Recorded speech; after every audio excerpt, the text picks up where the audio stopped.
How can I block the results for the students who are fee defaulters? Thank you for your query, Rajiv sir. I will show you how you can block the results. Log in to your SchoolPad account and from the menu option look up, search for Publish Marks. Now, from the associated options in the Publish Marks module, select Block Results. Select the class in which the student you wish to block the result for is enrolled. And then click on Show List. From the drop-down list, in front of the student's name, select Hide. And then click on Save. You have successfully blocked the results for the fee defaulter students.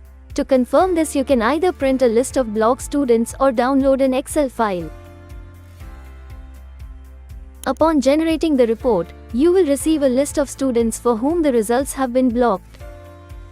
To do this process for multiple students in one go, from the associated options, select Bulk Block Result and upload the CSV file of the registration numbers.